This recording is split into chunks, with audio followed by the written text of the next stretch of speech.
Hi friends, welcome to our channel. நம்ம இன்றைக்கி பன்னீர் butter masala செய்ய போகிறோம். ஃபஸ்ட்டு ஒரு பாத்திரத்தில் பட்டர் ஒரு பீஸ் நான் காமிக்கிற அளவுக்கு நான் சேர்த்துக்கிறேன். இது 2 ஸ்பூன் அளவுக்கு இருக்கும். பட்டர் கொஞ்சம் மெல்ட்டாக ஆரம்பித்ததும் நான் மசாலா சேர்த்துக்கிறேன். மசாலா என்னென்ன அப்படின்னா, பிரிஞ்சி லீஃபு, ஏலக்காய் 1, லவங்கம் 4 சேர்த்திக்கிறேன், சோம்பு 1 ஸ்பூன் சேர்த்திக்கிறேன். இதை எல்லாத்தையும் அந்த பட்டர் கூடவே சேர்த்து லைட்டாக வதக்கிக்கலாம். இஞ்சி சின்ன சின்ன துண்டாக கட் பண்ணி சேர்த்துக்கிறேன். 1 இன்ச் அளவுக்கு இஞ்சி சேர்த்துக்கிறேன். பூண்டு 5 பல் சேர்த்துக்கிறேன், தோல் உரித்தது. நல்லா பெரிய வெங்காயம் 1 வெங்காயத்தை நான் கட் பண்ணி சேர்த்துக்கிறேன். இது எல்லாத்தையும் வதக்கிக்கலாம். பன்னீர் பட்டர் மசாலாவுக்கு எண்ணெய் எந்தெந்த இடத்துல நம்ம யூஸ் பண்ணுவோமோ அதுக்கு பதிலாக பட்டர் நம்ம சேர்த்துக்கணும். 4 வரமிளகாய் சேர்த்துக்கிறேன். இது எல்லாத்தையும் வதக்கி ஆற வச்சு அரைக்க போகிறேன்.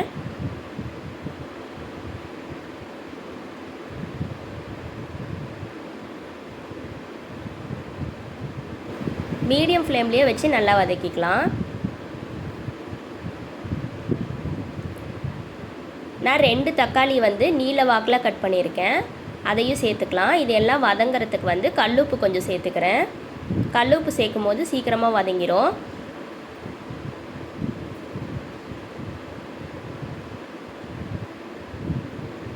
நல்லா வதக்கி விட்டுக்கலாம்.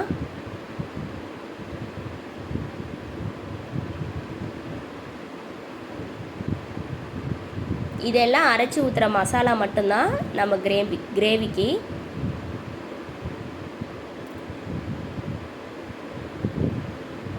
தக்காளி நல்லா சாஃப்டாகிற வரைக்கும் வதங்கினா போதும். திரும்பவும் நம்ம கொதிக்க வைக்க தான் போகிறோம். அதனால் ரொம்ப ஃபைனாக வதங்கணும்னு அவசியம் இல்லை. இப்போ ஒரு 10 அளவுக்கு முந்திரி பருப்பு சேர்த்துக்கிறேன். இது கிரேவியை திக் பண்ணுறதுக்கு, கெட்டியாக்கிறதுக்கு. வதங்கினது போதும். நம்ம ஸ்டவ் ஆஃப் பண்ணிட்டு அந்த ஹீட்லேயே நல்லா க்ளோஸ் பண்ணி வச்சிடலாம்.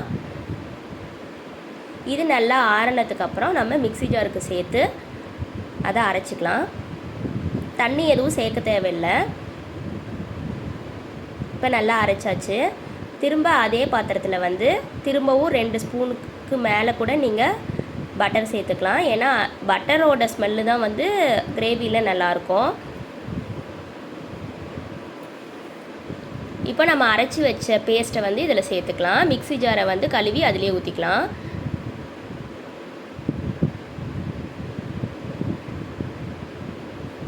உங்களுக்கு தண்ணி அளவு எந்த அளவுக்கு வேணுமோ அந்த அளவுக்கு நீங்கள் சேர்த்துக்கலாம்.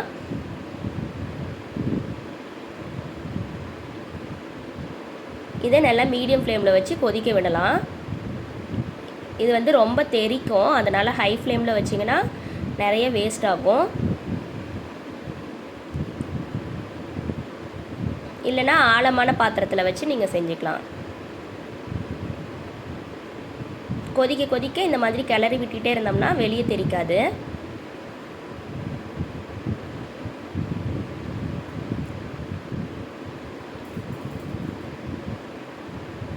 நான் ஆல்ரெடி வரமிளகாய் சேர்த்துருக்கேன். அதனால் ஒரு அரை ஸ்பூன் அளவுக்கு மட்டும் காஷ்மீரி சில்லி பவுடர் சேர்த்துக்கிட்டேன். அது கொஞ்சம் கலர் கொடுக்கும், அதுக்காக.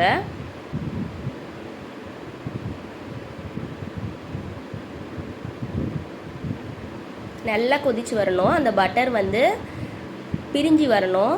அந்த மாதிரி கொதிச்சாதான் குழம்பு டேஸ்ட்டாக இருக்கும். பாருங்கள், எல்லாம் பிரிஞ்சு வந்துருச்சு. இப்படி நல்லா மிக்ஸ் பண்ணி கொதிக்க விட்டுட்டே இருக்கணும். அப்போ தான் கிரேவி கெட்டியான பதத்துக்கு வரும். பன்னீர் நான் இந்த மாதிரி ஸ்கொயராக கட் பண்ணி வச்சுருக்கேன். அதை எல்லாத்தையும் சேர்த்துக்கலாம்.